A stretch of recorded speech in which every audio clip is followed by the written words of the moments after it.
क्या होगा जब माँ की एक पुरानी मन्नत पूरी करने के लिए अनु और आर्य गौ माता मंदिर पहुंचेंगे? लेकिन उसी मंदिर की चौखट पर कदम रखते ही आर्य के चेहरे का रंग उड़ जाएगा। आखिर ऐसा कौन सा राज इस मंदिर से जुड़ा है जिसे आर्य सालों से दुनिया से छिपाता आया है? क्या किस्मत अब अनु को उसी सच के सामने खड़ा करने वाली है जो आर्य की पूरी जिंदगी बदल सकता है? और क्या इस बार अतीत का दरवाजा हमेशा के लिए खुल जाएगा? आने वाला ट्विस्ट आपको पूरी तरह चौंका देगा। सेक्शन 1। सीरियल तुमसे तुम तक में अब कहानी एक ऐसे मोड़ पर पहुंच चुकी है जहां हर बीतता पल एक नए राज की तरफ इशारा कर रहा है। जी हां, आने वाले एपिसोड में दर्शकों को एक ऐसा ट्विस्ट देखने को मिलने वाला है जिसकी किसी ने कल्पना भी नहीं की होगी। अब तक आपने देखा कि माँ अपनी पुरानी मन्नत को लेकर काफी भावुक हो जाती हैं।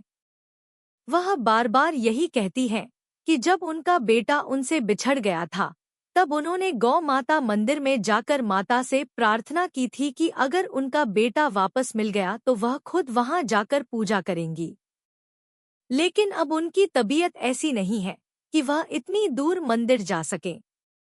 डॉक्टर भी उन्हें साफ शब्दों में आराम करने की सलाह देकर जाती है। ऐसे में अनु बिना एक पल सोचे माँ से कह देती है कि अगर आप नहीं जा सकती तो मैं और आर्य आपकी मन्नत पूरी करेंगे। माँ भी अनु की बात सुनकर भावुक हो जाती है और उसे आशीर्वाद देती है। लेकिन यहीं से कहानी अचानक ऐसा मोड़ लेती है जो हर किसी को हैरान कर देगा। जैसे ही अनु आर्य के सामने गौ माता मंदिर का नाम लेती है, आर्य के चेहरे पर घबराहट साफ दिखाई देने लगती है। उसकी आंखों में एक अलग ही डर उतर आता है। वह कुछ पल के लिए बिल्कुल शांत हो जाता है, जैसे किसी ने उसके पुराने जख्म फिर से ताजा कर दिए हों। अनु को लगता है कि शायद आर्य किसी और वजह से परेशान है, लेकिन उसे बिल्कुल भी अंदाजा नहीं होता कि यह वही मंदिर है जहां आर्य की जिंदगी का सबसे बड़ा अध्याय शुरू हुआ था। यही वह जगह है जहां उसकी मुलाकात पहली बार राजनंदिनी से हुई थी। यही वह मंदिर है जहां कुछ ऐसे वादे किए गए थे जिन्हें वक्त तो बदल गया लेकिन किस्मत कभी नहीं बदल पाई। अब आर्य के मन में एक ही सवाल बार बार घूमने लगता है कि अगर वह दोबारा उस मंदिर में गया तो कहीं बीते हुए समय की कोई ऐसी निशानी। अब जैसे जैसे मंदिर जाने का समय करीब आने लगता है, वैसे वैसे आर्य की बेचैनी भी बढ़ने लगती है। वह बाहर से खुद को बिल्कुल सामान्य दिखाने की कोशिश करता है, लेकिन उसके मन में चल रहा डर उसके चेहरे पर साफ नजर आने लगता है। अनु बार बार उससे पूछती है कि आखिर वह इतना परेशान क्यों दिखाई दे रहा है। क्या ऑफिस की कोई टेंशन है या फिर किसी और बात की चिंता उसे सता रही है? लेकिन हर बार आर्य बात को घुमाकर टाल देता है। वह नहीं चाहता कि अनु को उसके मन में चल रही उथल-पुथल का जरा सा भी अंदाजा हो, क्योंकि वह अच्छी तरह जानता है कि अगर अनु को उसकी घबराहट की असली वजह पता चल गई तो उसके बाद बहुत सारे सवाल खड़े हो जाएंगे जिनका जवाब देना उसके लिए बिल्कुल आसान नहीं होगा। इधर माँ पूरी श्रद्धा के साथ पूजा की सारी तैयारियां अनु को समझाती हैं। वह कहती है कि मंदिर पहुंचकर सबसे पहले माता के दर्शन करना, फिर यश के नाम से दीपक जलाना और उसके बाद वह विशेष पूजा जरूर करना जिसकी उन्होंने सालों पहले मन्नत मांगी थी। अनु भी पूरे विश्वास के साथ माँ से वादा करती है कि वह हर रस्म बिल्कुल उसी तरह निभाएगी जैसे माँ चाहती है। माँ के चेहरे पर सुकून दिखाई देता है, क्योंकि उन्हें लगता है कि उनकी अधूरी मन्नत अब पूरी होने वाली है। लेकिन उन्हें बिल्कुल भी एहसास नहीं होता कि जिस पूजा को वह अपने परिवार की खुशियों की शुरुआत समझ रही हैं, वही पूजा उनके परिवार के सबसे बड़े रहस्य का दरवाजा भी खोल सकती है। दूसरी तरफ आर्य अकेले में एक ऐसी बात याद करता है जिसने उसके मन का चैन पूरी तरह छीन लिया है। उसे याद आता है कि इसी मंदिर में उसने कभी एक ऐसा वादा किया था जिसे निभा नहीं पाया। उसी मंदिर में कुछ ऐसे लोग भी मौजूद थे जिन्होंने उसकी जिंदगी के सबसे अहम पल अपनी आंखों से देखे थे। अगर उनमें से कोई एक भी इंसान आज वहां मिल गया तो उसकी पहचान छिपाना लगभग नामुमकिन हो जाएगा। यही सोचकर आर्य के हाथ पैर ठंडे पड़ जाते हैं। वह मन ही मन भगवान से प्रार्थना करने लगता है कि किसी तरह यह यात्रा टल जाए। लेकिन किस्मत जैसे उसे बार बार उसी रास्ते पर धकेल रही होती है। उधर अनु पूरे उत्साह से मंदिर जाने की तैयारी कर रही होती है। उसके मन में सिर्फ एक ही बात होती है कि माँ की मन्नत पूरी हो जाए और पूरे परिवार पर माता का आशीर्वाद बना रहे। लेकिन उसे यह नहीं पता कि लेकिन कहानी का सबसे बड़ा मोड़ अभी बाकी है। क्योंकि जैसे ही आर्य और अनु गौ माता मंदिर की सीढ़ियों पर कदम रखने वाले होते हैं, तभी आर्य के मन में एक अजीब सी बेचैनी फिर से बढ़ने लगती है। ऐसा लगता है मानो यह जगह उसे बार बार कोई पुरानी बात याद दिलाने की कोशिश कर रही हो। वह कुछ पल के लिए मंदिर के बाहर ही रुक जाता है। अनु उसकी तरफ देखकर पूछती है कि आखिर क्या हुआ, लेकिन आर्य तुरंत मुस्कुराकर बात संभाल लेता है। वह नहीं चाहता कि अनु उसकी घबराहट को समझ पाए, मगर इस बार उसकी आंखें उसका साथ नहीं देती। उनमें साफ दिखाई देने लगता है कि वह किसी ऐसे सच से भाग रहा है जो अब उसके बिल्कुल सामने खड़ा है। उधर अनु पूरे विश्वास के साथ मंदिर के अंदर प्रवेश करती है। उसके मन में सिर्फ माँ की मन्नत पूरी करने की खुशी होती है।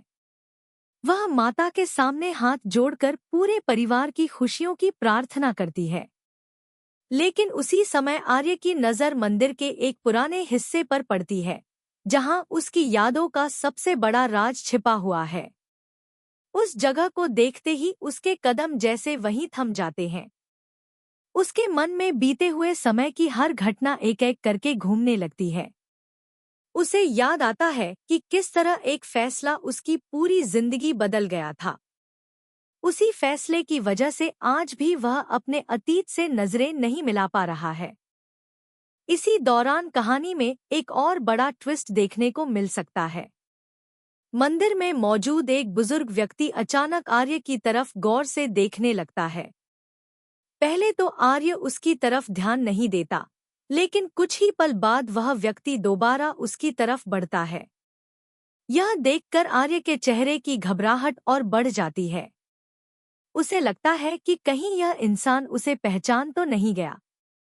वह तुरंत वहां से हटने की कोशिश करता है, लेकिन हालात ऐसे बन जाते हैं कि अब उससे बचना आसान नहीं होता। दूसरी तरफ अनु पूजा में व्यस्त रहती है और उसे इस पूरी घटना की कोई खबर नहीं होती। अब आर्य के मन में सिर्फ एक ही डर होता है कि अगर इस व्यक्ति ने उसके पुराने नाम से उसे पुकार लिया तो अनु के मन में अनगिनत सवाल खड़े हो जाएंगे। आखिर यह आदमी उसे कैसे जानता है? मंदिर से उसका क्या रिश्ता है? और वह यहाँ आकर इतना बेचैन क्यों हो गया? यही सवाल आर्य को अंदर ही अंदर तोड़ने लगते हैं। वह समझ जाता है कि अब एक छोटी सी गलती भी उसके लिए बहुत भारी। लेकिन कहानी में असली सस्पेंस तब शुरू होगा, जब मंदिर से लौटने के बाद भी आर्य के मन का डर खत्म नहीं होगा। उल्टा उसे बार बार यही महसूस होगा कि अब कुछ ऐसा होने वाला है जिससे उसके सालों पुराने राज पर पड़ा पर्दा हमेशा के लिए हट सकता है। वह लगातार सोचता रहेगा कि आखिर किस्मत ने इतने सालों बाद उसे उसी मंदिर तक क्यों पहुंचाया। क्या यह सिर्फ एक संयोग था या फिर भगवान उसे किसी ऐसी सच्चाई का सामना करवाना चाहते हैं जिससे वह अब तक बचता आया है? यही सवाल उसके मन को बेचैन कर देते हैं और वह किसी भी काम पर ठीक से ध्यान नहीं दे पाता। दूसरी तरफ अनु को भी अब धीरे धीरे कुछ बातें अजीब लगने लगती हैं। उसे याद आता है कि जैसे ही उसने गौ माता मंदिर का नाम लिया था, उसी पल आर्य का चेहरा पूरी तरह बदल गया था। फिर मंदिर पहुंचने के बाद भी वह बार बार घबराया हुआ नजर आया। इतना ही नहीं, वहां मौजूद कुछ लोगों की नजरें भी बार बार आर्य पर टिक रही थी। उस समय तो अनु ने इन बातों पर ज्यादा ध्यान नहीं दिया, लेकिन अब जब वह उन सभी घटनाओं को जोड़कर देखती है तो उसके मन में एक नया सवाल जन्म लेने लगता है।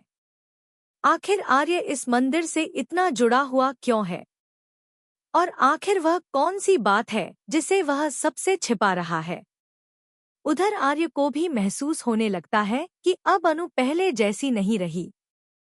उसके सवाल पहले से ज्यादा गहरे होते जा रहे हैं।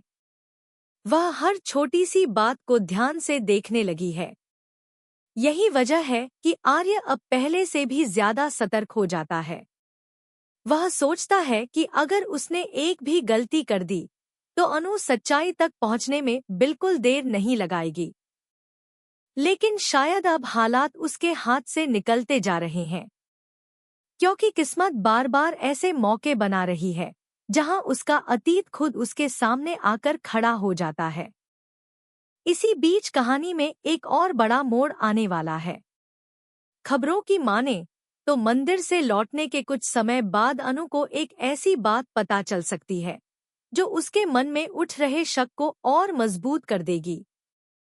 पहले उसे लगेगा कि यह सिर्फ एक संयोग है, लेकिन धीरे धीरे उसे महसूस होगा कि इन सभी घटनाओं का आपस में कोई न कोई गहरा संबंध जरूर है। अब वह बिना किसी को बताए खुद ही सच जानने की कोशिश कर सकती है।